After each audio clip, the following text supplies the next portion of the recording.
Bien, buenas tardes. Vamos a empezar la clase y vamos a hablar de otro proceso patológico que está dentro del campo de la reumatología, como es el lupus eritematoso. Vamos a proceder.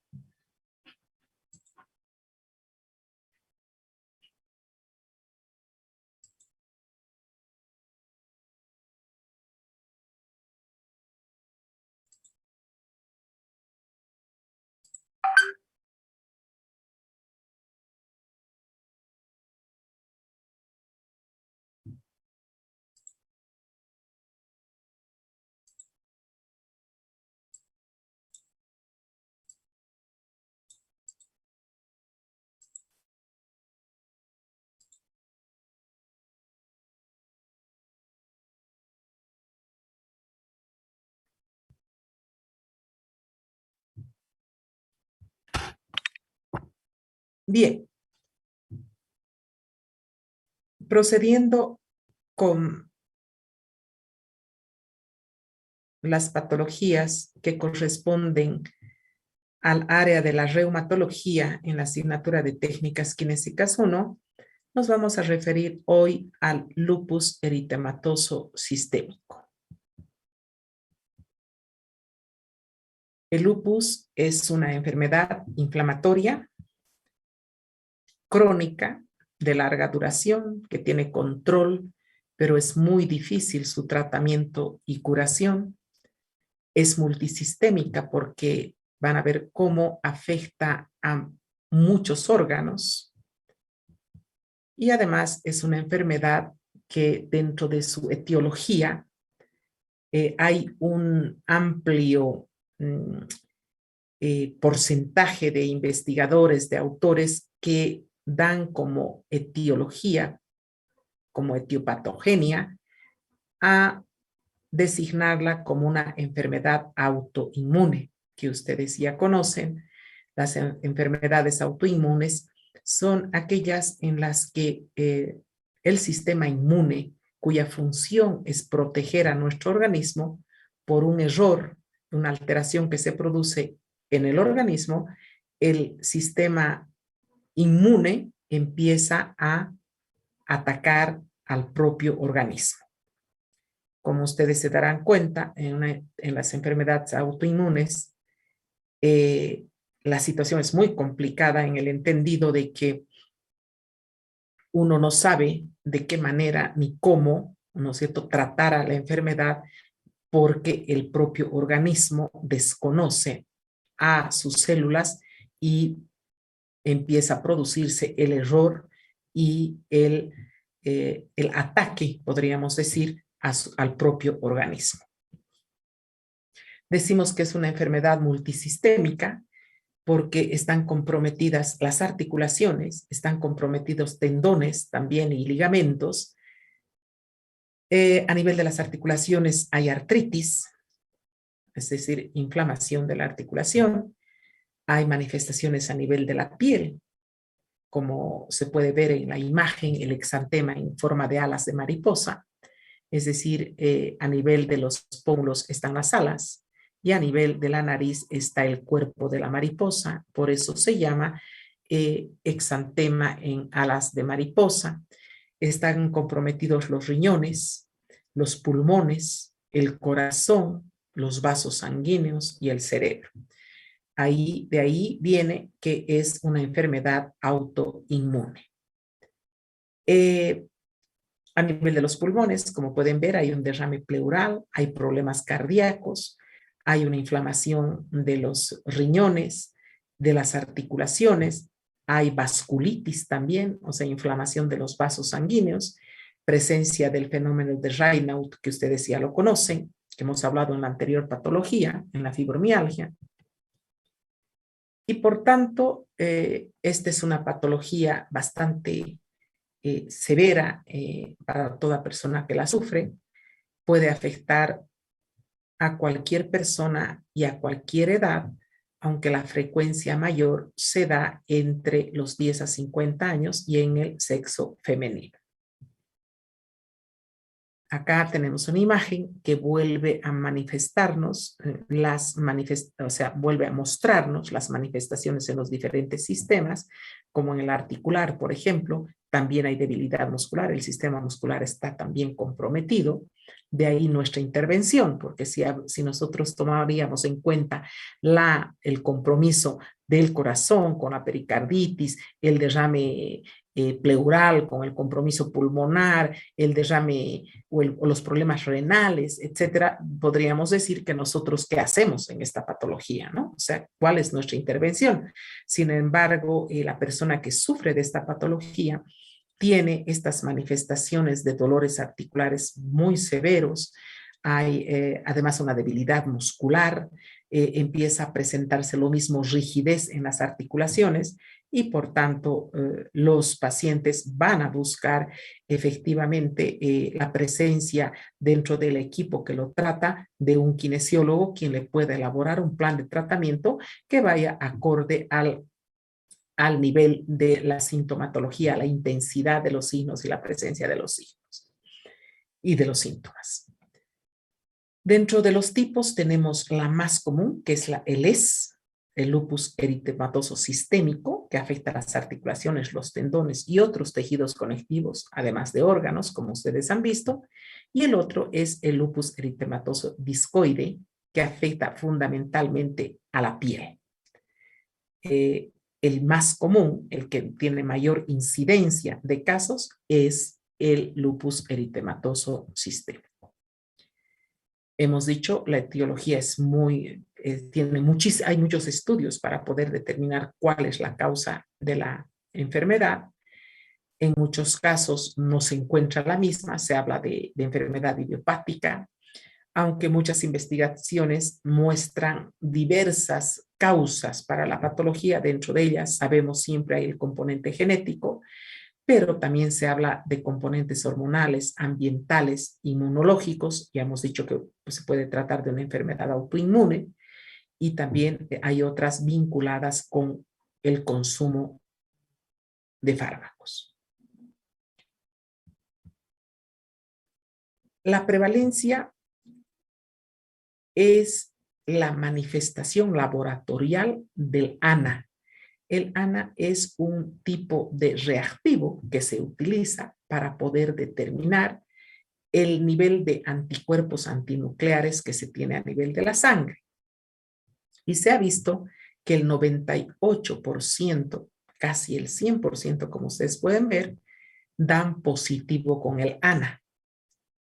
Es decir, que la concentración de anticuerpos antinucleares está significativamente aumentada en aquellos pacientes que tienen en general enfermedades autoinmunes.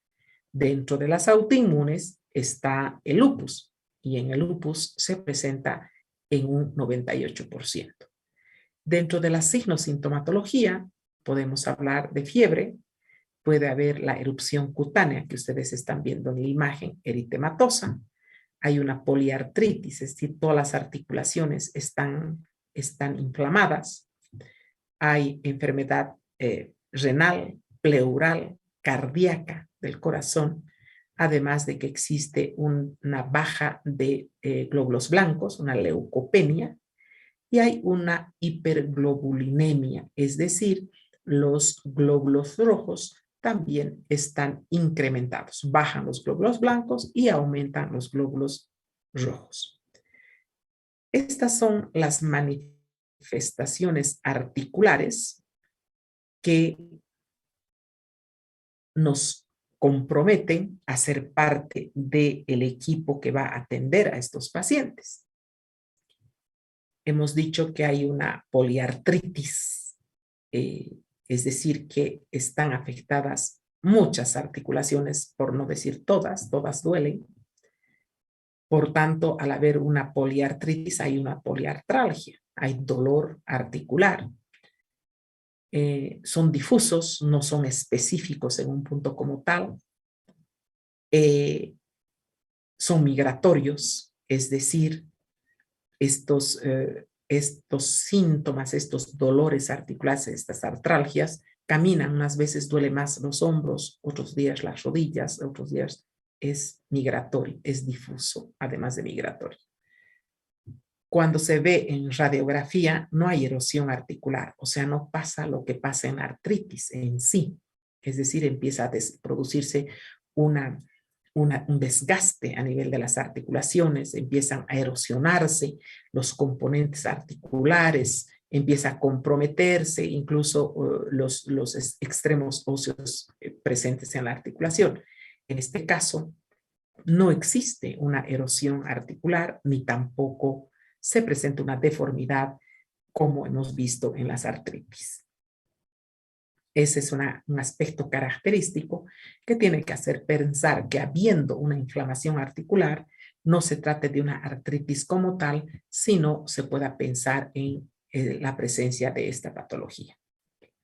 Dentro de las manifestaciones cutáneas, existe una erupción rugosa a nivel facial que tiene forma de mariposa, como ustedes están viendo en la imagen. No hay compromiso ocular.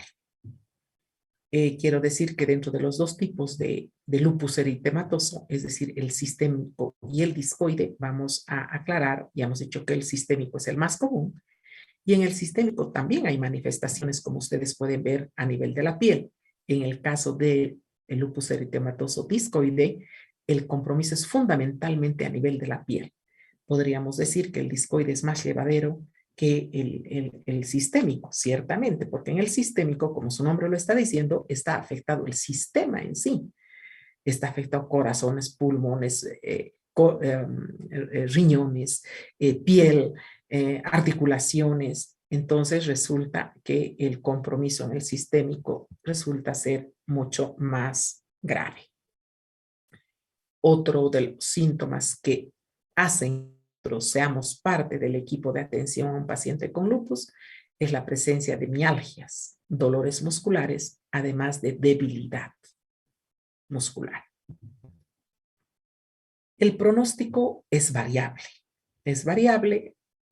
Hay pacientes que sobrellevan muy bien la enfermedad, especialmente aquellos pacientes que en la parte anímica son positivos, porque cuando la persona se derrumba frente a la situación, el pronóstico es mucho más complicado, ¿no? Porque la parte emotiva está muy comprometida y entonces resulta como que la sintomatología se hace mucho más evidente.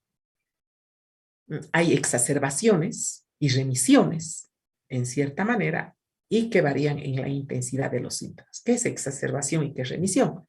Hay temporadas en que los síntomas están más intensos, más incrementados, hay más dolor, hay más dificultad de movimiento, etc. Y hay etapas en las que puede haber una ligera remisión, es decir, que el paciente se encuentra en mejor condición. Hay también dolor, hay debilidad, pero no es tan intensa. Entonces hay exacerbaciones y remisiones que varían en intensidad. Ya hemos visto que puede afectar uno o varios órganos sistémicos. En los últimos años, gracias a las investigaciones y al avance que siempre es bastante vertiginoso en el campo de la salud, ha mejorado mucho los pronósticos para los enfermos con esta patología y en muchos casos resulta tener un buen pronóstico cuando se ha controlado desde la etapa inicial del proceso. Aquellos enfermos con lupus que no le dieron la atención debida desde el inicio del proceso, resulta de que la situación es mucho peor. Por complicación en los sistemas que ustedes han visto que están comprometidos en esta enfermedad, muchas veces el paciente muere. Es decir, especialmente en aquellos que no han tenido un tratamiento desde el inicio del proceso. Lastimosamente, en un país pobre como el nuestro, hay muchos pacientes con lupus que no tienen los medios económicos necesarios para tratar. No es por descuido, es porque sencillamente la situación económica no se lo permite. Cuando el tratamiento está bien llevado, atendido desde la etapa inicial, la supervivencia de la persona 10 años después de haberse diagnosticado resulta ser bastante alta. 95% de las personas viven, pero, insisto, debe haber un tratamiento y una atención desde la etapa inicial de la enfermedad. Esta supervivencia, por lo tanto, como ahí está registrado en el slide, se da en los países desarrollados, no en el nuestro, lastimosamente, ¿no? No tenemos los recursos tecnológicos, no tenemos los recursos económicos para los hospitales que puedan hacer frente a este proceso patológico en personas que no tienen una situación socioeconómica buena. Por tanto, el diagnóstico, les decía, es fundamental que se lo haga en etapas previas y se basa en pruebas y análisis laboratoriales. Análisis de orina, análisis de sangre, examen para verificar el ANA, el nivel de anticuerpos mononucleares, el factor reumatoide, el ASTO o el artritest o la proteína C reactiva, que son 3 tipos de laboratorios que se solicita para anular la posibilidad de un proceso reumatológico netamente, y en función de esto ver la positividad a estos análisis. Si el paciente posee más o menos 2 de estas pruebas positivas, resulta de que la posibilidad de la patología ha de ser siempre mayor. Si son más de estas 3 pruebas positivas, aún estamos en una situación todavía de un pronóstico, ¿verdad?, reservado. El tratamiento fisioterapéutico, el uso de las técnicas kinésicas en un lupus se hace necesaria, al igual que en todas las artropatías que están dentro de la especialidad de la reumatología, especialmente aquellas que son inflamatorias.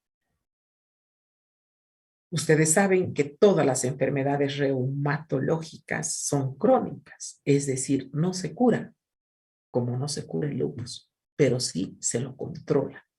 Y a través de un buen protocolo se puede mejorar la calidad de vida, que eso es lo que se busca fundamentalmente en las enfermedades reumáticas. No vas a curar, pero sí vas a controlar el proceso y vas a hacer que esa persona viva con calidad el mayor tiempo posible.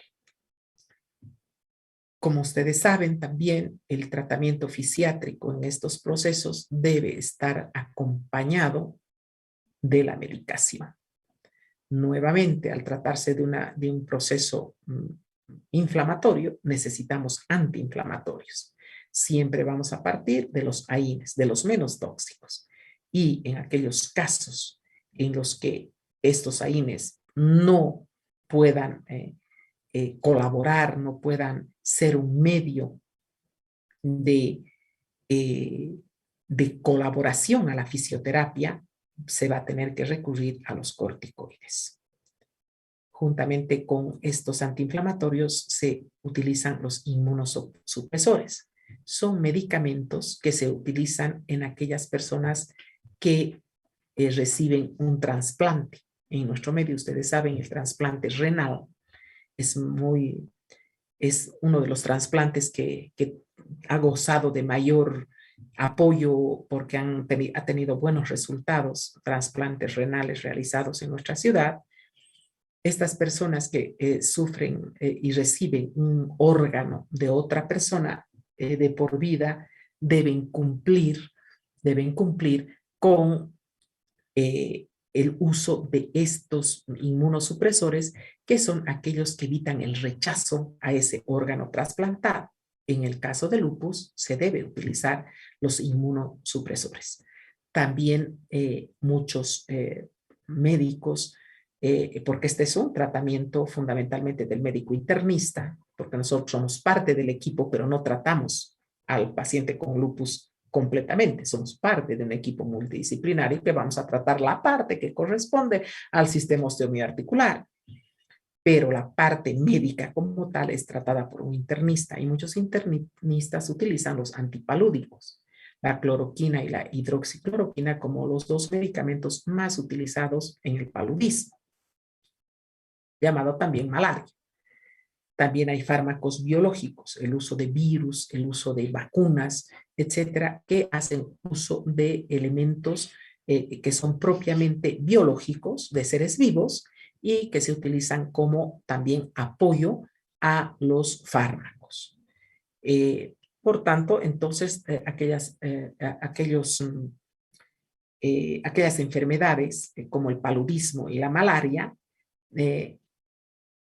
requieren en el paciente con lupus también, en muchos casos, han dado muy buen resultado, les decía, los antipalúdicos o los antimaláricos, ambos.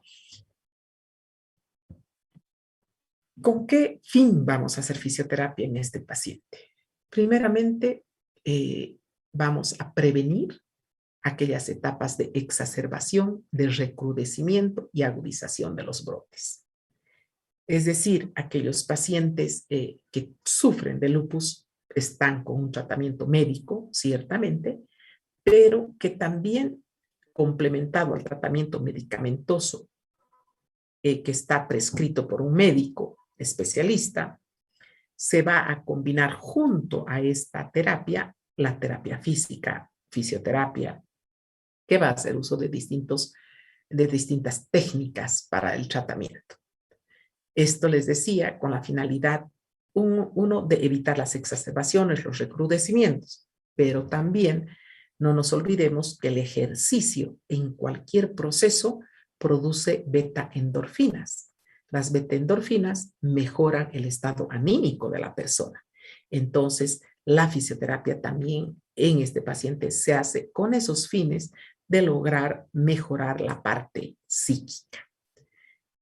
También es importante, a través de la fisioterapia, también ayudar a la eliminación de aquellos fármacos que están, en cierta manera, produciendo cierta toxicidad al organismo y que nos ayuden a producir su eliminación excedentaria.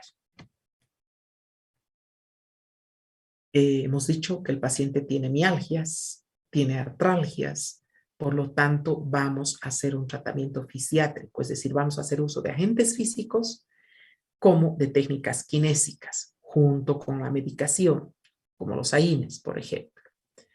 La cinesiterapia siempre empieza por lo pasivo, ustedes saben, y van luego a lo activo, asistido primero, luego libre y luego resistido, y debe ser siempre en forma lenta, esperando y viendo la respuesta del lunes, de los ejercicios del lunes, para el martes, para que el martes vea si voy a disminuir lo que hice el lunes o voy a poder dar un paso más. O sea, siempre en forma progresiva, viendo la respuesta y las manifestaciones de las artralgias y las mialgias de las que el paciente puede quejarse cuando exageramos un ejercicio de un día para otro.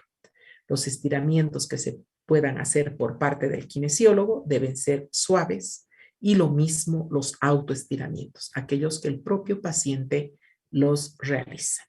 Dentro de los agentes físicos debemos tener muchísimo cuidado en utilizar la termoterapia en sí, es decir, el calor por conducción. Esto por el riesgo de la vasculitis. No nos olvidemos que la inflamación de los vasos es una de las características que se presenta en los pacientes. No en todos, pero en algún paciente que no se presentara una vasculitis, podríamos utilizar un calor que no sea excesivo, bien controlado, en un tiempo medido, pero en aquellos casos donde exista vasculitis, el calor por termoterapia, por conducción, no se debería utilizar. Podemos utilizar electroterapia, ¿verdad? Con la finalidad de tratar el dolor muscular, podemos utilizar masoterapia, podemos utilizar luminoterapia, pero con preferencia parafina o compresas Kenny o hidrocoladoras, mejor no. Es importante prevenir la rigidez, no nos olvidemos, si hay mialgias, si hay artralgias, el paciente deja de hacer actividad física y empieza a perder arcos de movimiento. Entonces, nosotros debemos prevenir la rigidez a través del estímulo de los movimientos para actuar sobre las articulaciones y sobre los músculos. De igual manera, debemos prevenir la atrofia. Si el paciente tiene mialgias y tiene artralgias, su trabajo, sus actividades de la vida diaria van a estar reducidas solo al mínimo, es decir, aquellas que únicamente van a exigirle tener que hacer. Y eso implica que los músculos también entran en una etapa de atrofia. No es aconsejable hacer técnicas forzadas de elongación, por eso hemos dicho, haremos estiramientos lentos, suaves, y lo mismo que los autoestiramientos. Las elongaciones como técnicas kinésicas no son aconsejables. Tampoco los ejercicios tipo grandes diagonales de Cabot. Deberíamos hacerlas si es que las hacemos con muchísima suavidad o mejor no utilizar debido al riesgo que implica desencadenar nuevos brotes. Repito, la electroterapia es útil, aquella que es antiálgica, aquella que es circulatoria, por ejemplo, aquella que ha de actuar a nivel de las articulaciones para estimular los músculos y permitir unos movimientos con menos dolor son convenientes. El ultrasonido, por ejemplo, es muy útil ya durante la etapa crónica. Durante la etapa aguda y subaguda, ya saben que hay que tener muchísimo cuidado porque durante la etapa aguda, subaguda, solamente se hace el DICE. Dentro de esta patología también hay un compromiso respiratorio. Y hemos dicho, hay afección, hay una pleuritis. Por lo tanto, en aquellos casos en los que no haya todavía compromiso respiratorio, vamos a hacer prevención a través del entrenamiento de los ejercicios respiratorios. Y en aquellos casos en que el paciente ya esté con compromiso respiratorio, vamos a tener que hacer estos ejercicios respiratorios con fines de tratamiento, de mejorar este proceso de déficit respiratorio. Enseñar la respiración abdomino-diafragmática, ya vamos a explicar en qué consiste. Y también la respiración costal, trabajar sobre los intercostales internos y externos. En aquellos casos en los que exista expectoración, flemas, vamos también a hacer uso de las distintas posiciones para favorecer al drenaje de las secreciones, en aquellos casos en que esté comprometida la respiración junto con la producción de flemas que requieren ejercicios para expectorar. Vamos a mirar esta imagen y vamos a ver lo que sucede con los pulmones que están con la pleuritis. Durante la inhalación o la inspiración, como quiera, ingresa el aire, ¿verdad? Y acá tenemos el trabajo del diafragma. ¿Qué sucede con el aire? El aire se va al fondo de los pulmones, ¿verdad? Y durante la inspiración se amplía el tórax se ensancha. Se hace una prueba con una cinta métrica y tú mides tu tórax, cuánto está, y cuando tomas el aire, tú vas a ver cómo ese diámetro aumenta por lo menos en 2,5 a 3 centímetros. En la exhalación, ¿verdad? Hacemos que el aire sale efectivamente, ¿verdad? Y estamos viendo cómo en el momento que botamos, hacemos que se produzca acá un ascenso del diafragma. Vamos a ver, y este ancho del tórax ha de disminuir. Entonces, nosotros debemos entrenar 3 tipos de respiración. La respiración costal, ¿verdad?, que realiza el llenado en la parte media de los pulmones, zona media costal, se llama acá. Esta es la zona alta clavicular, donde hacemos que la clavícula también, durante la inspiración, se levante, ascienda la clavícula. Esa es la zona alta clavicular, la zona media, que es la costal, y la baja, que es la diafragmática o abdomino-diafragmática, ¿verdad? Porque ahí también hay un trabajo de los abdominales.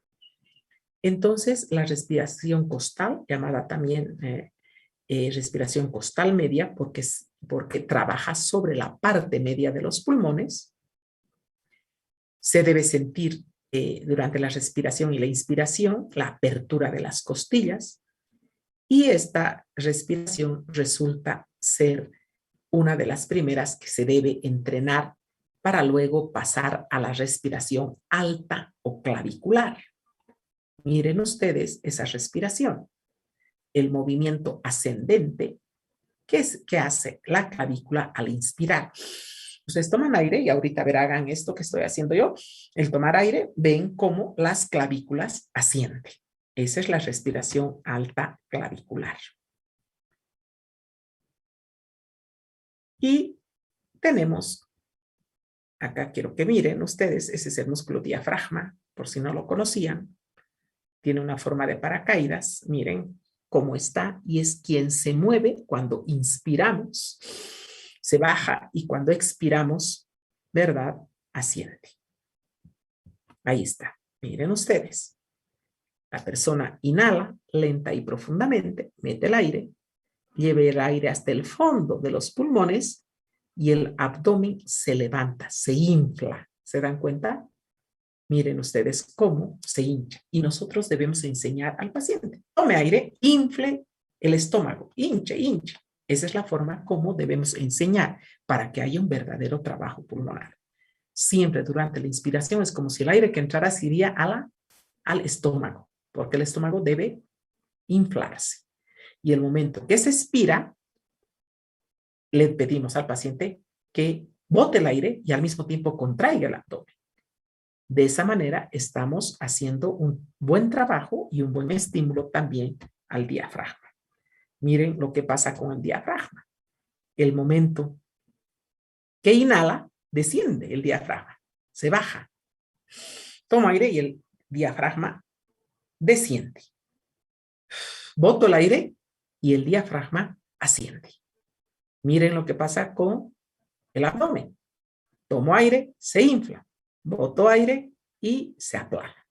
Entonces, ustedes como kinesiólogos deben con sus manos ir trabajando sobre las costillas si es respiración costal, sobre las clavículas si quiero estimular a la respiración alta, sobre el abdomen si quiero hacer la respiración abdominodiafragmática, que es la que ustedes están viendo. Nosotros estimulamos, explicamos, indicamos, tome aire, bote aire, no estoy escuchando, respire. Si no, el paciente nos hace creer que está haciendo un trabajo pulmonar cuando no lo está haciendo. Para ello tenemos que oír lo que el paciente tome el aire, oír lo que va botando. Siempre es bueno, tome aire por la nariz, bote haciendo sonar para que yo sepa que sí, de verdad está expirando. Porque si no, digo, lo bota en uno y no quiero.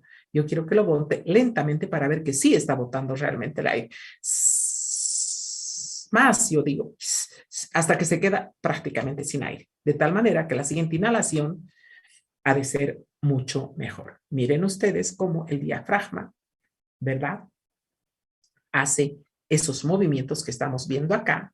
El diafragma durante la inhalación desciende y durante la exhalación o la expiración, ¿verdad? Asciende. O sea, es como si para inhalar y para que entre más aire, este va a bajar, va a aumentar el diámetro para que entre más aire. Y el momento que bota va a volver a ascender, o sea, va a achicar el espacio. Es más o menos esa la idea de trabajo que hace el diafragma. Acá estamos otra vez en la respiración costal media, que les decía. Ya hemos hablado de la clavicular alta, ya hemos hablado de la abdominodiafragmática, y esta es la respiración costal o media. Lean esto. La caja torácica permite no solo la respiración hacia los lados, sino hacia adelante y hacia atrás, también permitiendo la contracción y dilatación de la parte media de los pulmones. Perfecto. Participa la musculatura intercostal. En la expiración, cuando botamos el aire, trabajan los intercostales internos y cuando inspiramos, trabajan los intercostales externos. ¿Por qué? Porque cuando nosotros estamos haciendo, por ejemplo, la inspiración, metiendo el aire, las costillas se están contrayendo. Y cuando se contraen las costillas es porque los intercostales externos son los que están en contracción. Diferente cuando botamos el aire, expiramos, los que trabajan son los intercostales internos. Ahí estamos con la inspiración, el aire que entra a los pulmones, miren ustedes, y se produce la contracción y el descenso del diafragma. En el momento de la expiración, miren cómo suspende, se eleva el diafragma. Acá tenemos durante la inspiración la contracción de los músculos intercostales externos y para la expiración la contracción de los intercostales internos. En realidad se contraen los intercostales, pero en mayor, le digo, proporción, trabajan más en la inspiración los externos y en la expiración los internos. Y bien, para terminar, resulta importante la motivación. Decíamos que es relevante que el paciente esté motivado, acepte el proceso patológico que sufre. sabe que sus actividades de la vida diaria están comprometidas por las artralgias y las mialgias, y lo que se ha de tener que ver desde el campo de la fisioterapia es estimular al desarrollo independiente de sus actividades de la vida diaria. Para eso, la parte del kinesiólogo resulta ser muy importante, no solo en la parte que trate la parte física, sino la parte emotiva, la motivación al paciente. Sabemos que las enfermedades son crónicas, sabemos que ese paciente no se va a curar, pero sí también sabemos que como profesionales debemos estimular para mejorar su calidad de vida. Toda enfermedad reumática es crónica y al ser crónica y afectar articulaciones, músculos, sabemos que ha de presentar cierta limitación en su desarrollo laboral, familiar y de todo tipo. Sin embargo, siempre se debe pensar en que en toda enfermedad reumática debemos buscar la calidad de vida. ¿Qué ejercicios vamos a utilizar nosotros en un lupus? Ha de depender de la manifestación que tendría que presentar el paciente cuando yo hago la historia clínica. Hago la anamnesis y luego hago una exploración física. En función de las mayores molestias, voy a determinar un plan de tratamiento, por decir algo. Miembros superiores lunes, miércoles y viernes, y martes y jueves miembros inferiores. O trabajar de manera alternativa, de tal manera que nosotros cuando hagamos un protocolo de tratamiento tenemos que ver qué articulaciones están más afectadas, qué articulaciones son aquellas que le están limitando ser independiente en sus ABDs, es decir, tengo que ir dándole importancia. Seguro que las caderas y rodillas resultan fundamentales para movilizarse, pero también no nos olvidemos que los hombros y los codos son también importantes para el desarrollo, en especial si sabemos que es una mujer la que fundamentalmente sufre esta patología, las obligaciones que tiene como mamá, como esposa, el limpiar la casa, el atender, son elementos que hay que tomar en cuenta, ¿verdad? Entonces, en función de ello, las sesiones deben ser cortas. Existe un alto riesgo de una reincidencia del proceso, es decir, una exacerbación de la inflamación y retorna nuevamente la inflamación. Es mejor no producir cansancio ni fatiga, sino ir progresivamente como que preparando a la persona a cada vez hacer un poquito más de lo que ella hace y poco a poco hacemos una preparación física. El paciente va a ir cada vez soportando mejor el ejercicio. Todo ejercicio debe ser debajo del umbral del dolor y llegar a una cinesiterapia resistida, porque sabemos que empezamos con lo pasivo y luego vamos al activo asistido, luego al libre y luego al activo resistido. Cuando nos toque el activo resistido, esa resistencia debe ser muy leve. Ha de depender de la edad que tenga mi paciente para que yo pueda hacer una resistencia. En algunos casos, cuando las personas son mayores, ya el elemento de resistencia, usar mancuernas o poleas, resulta ser muy tedioso para la persona. Entonces, procederemos a realizar aquel protocolo de tratamiento acorde a las características de mi paciente. ¿Cómo? ¿De qué articulaciones? De aquellas que vea yo que se requieren para poder lograr la independencia de mi paciente en sus ABDs. Voy a intercalar los programas con sesiones cortas, sin llegar a la fatiga y siempre debajo del umbral del dolor.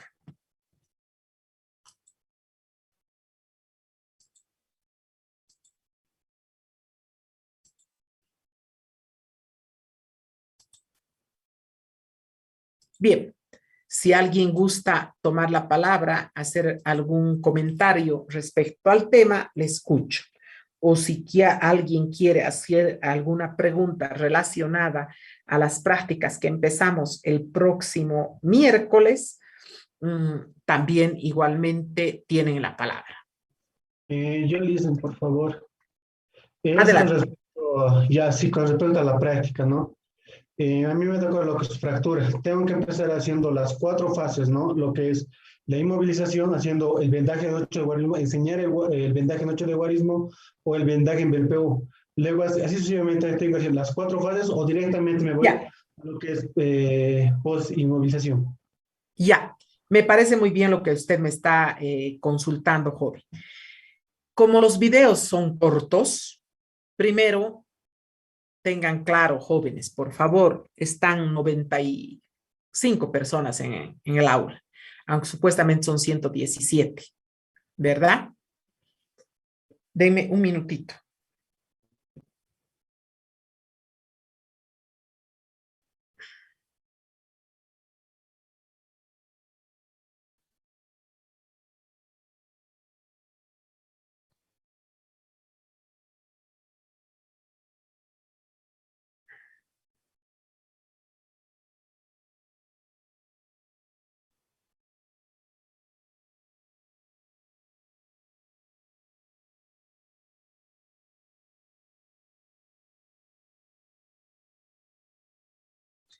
Em, como nuestros videos son cortos y lo fundamental en esta asignatura son, como su nombre indica, técnicas kinésicas, la parte que corresponda a la etapa de reposo, en el caso de las enfermedades reumáticas, por ejemplo, o en aquellos casos de traumatismos y fracturas que correspondan a la etapa de inmovilización, por ejemplo, no las vamos a tocar.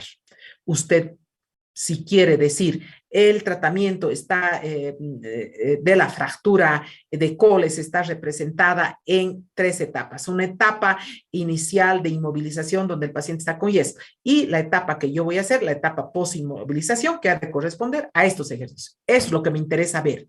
Ejercicios de dorsiflexión, el hacer el ejercicio, extensión, flexión, qué sé yo. Luego hacer ejercicio, qué sé yo.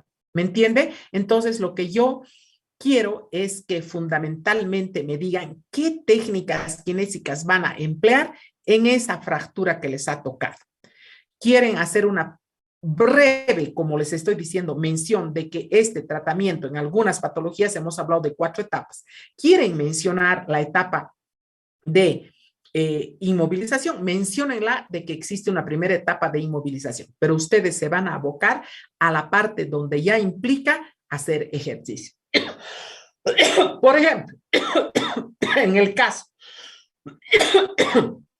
de fractura de pelvis, por decir algo, durante la etapa de inmovilización se fortalecen los miembros superiores.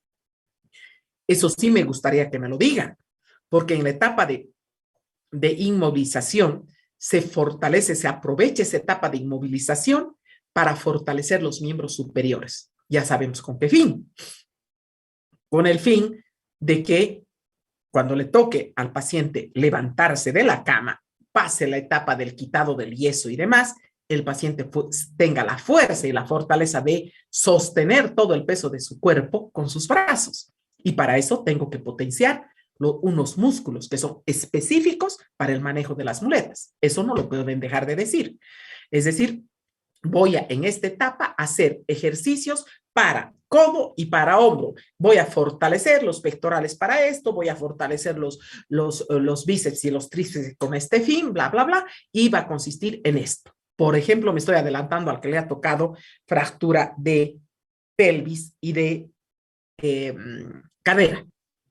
Tienen que indicarme de qué manera van a aprovechar en esa etapa de inmovilización el fortalecimiento de los miembros superiores. ¿Alguna otra pregunta más?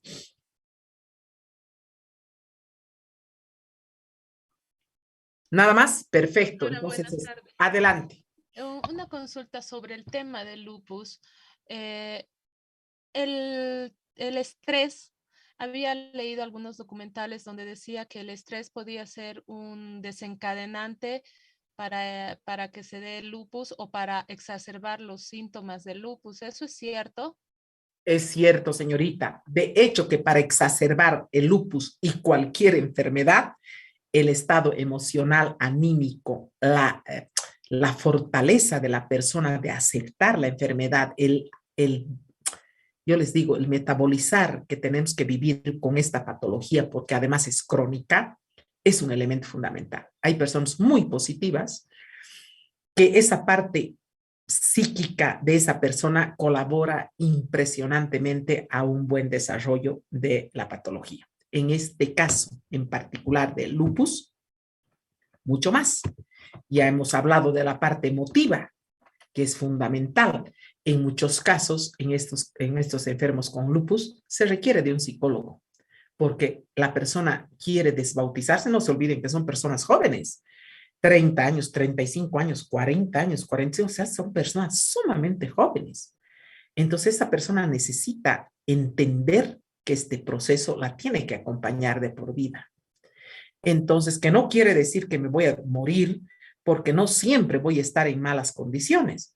Es decir, si bien es cierto, es un proceso crónico, también es cierto que en los últimos años, con las investigaciones que se está haciendo a través de la farmacología, se está apoyando grandemente a que este proceso no sea visto como el fin del mundo, ¿no? Como la muerte me espera de pronto, sino tiene cada vez más perspectivas de mejora. Entonces, en ese entendido, efectivamente, la parte psíquica es fundamental, no solo para esto, hasta para una fractura. Un paciente con una fractura, si su parte psíquica es positiva, el paciente está optimista de que va a salir, ya le pasó, ya tuvo el accidente, ya pasó. Pero si sigo viviendo y sigo diciendo, ay, yo que estaba tan bien, ¿y cómo fue que a ver, ¿para qué salí en esa mi moto? O sea, ¿para qué? Si eso ya pasó, si esa persona sigue viviendo en un pasado y no acepta lo que le toca vivir, le va a costar mucho más salir de esto. Y en estas enfermedades, que no es una fractura, la fractura tiene un tiempo y usted sale de ese problema. Este problema que es crónico, resulta que muchas veces es muy pesado para muchas personas aceptarlo por la parte emotiva. Hay personas que son muy suaves de carácter, que no, es decir, que se derrumban frente a la situación, entonces en esas personas es más complicado. Entonces lo anímico siempre resulta ser un elemento muy importante o que acelera el proceso de recuperación o definitivamente es una traba o lo retrasa. ¿Alguien más que guste algún comentario? Entonces, el uso de aparatos en fisioterapia como es el ultrasonido, electroterapia, solamente también queda en mención para los videos, ¿no, Alice? Digo, doctora. Para los videos, me está usted hablando ya de los videos. Sí, Yo perfecto. no. O sea, sería interesante que ustedes hagan uso no sé, de un foco infrarrojo o a lo mejor de una electroterapia que tiene alguno de ustedes ya, a lo mejor un ultrasonido, una cosa de esas. La verdad es que no es la idea de la asignatura, no es la idea de la asignatura. Lo que a mí me interesaría más es que como kinesiólogos, ustedes hagan uso de la técnica de movimiento específica para ese proceso. Eso me interesaría más que ustedes nos muestren una diatermia o alguien tiene un ultrasonido o tiene algo. Yo la verdad preferiría que se aboquen más a la parte de las técnicas de movimiento. ¿Alguien Entendido, más? doctora.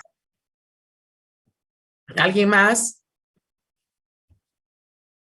Bien, jóvenes, entonces, no recuerdo para qué día les puse el primer video, seguramente debe ser para el día martes. Ahorita creo que es Sí, para el doctor. 4. Sí, debe ser porque quiero empezar el miércoles con lo primero, ¿verdad? Ya les he puesto las indicaciones en la plataforma, tengan mucho cuidado con el formato para que me permita abrir. No se olviden que a la práctica deben entrar con sus videos. No se olviden que en la práctica yo voy a pedir que alguien me dé un número, por decir algo del 1 al 10, muy bien, deme un número, 2, otra deme 5, listo, 5 por 2, 10, y todos los 10 van a entrar, el 10, el 20, el 30, a mostrarnos el video. Es decir, en forma que le puedo decir, alternativa van a entrar tanto los de un grupo, los de otro grupo, porque todos tienen que estar presentes. Aquí no hay prácticas por grupo, todo el curso está presente y vamos a hacer uso de videos del grupo 1, del grupo 2 y del grupo 3 para poder observarlos. Tengan mucho cuidado igualmente en poner el link, porque no vaya a ser que yo quiera abrir para poder tiquear su tarea en mi registro y me encuentre con que no he podido abrir. Tengan mucho cuidado que cuando lo suban, intenten de abrirlo cuando ya está en la plataforma. Bien, muy buenas noches, que tengan buen fin de semana, que les vaya bien. Hasta luego, doctora. Hasta luego, hasta luego, hasta luego.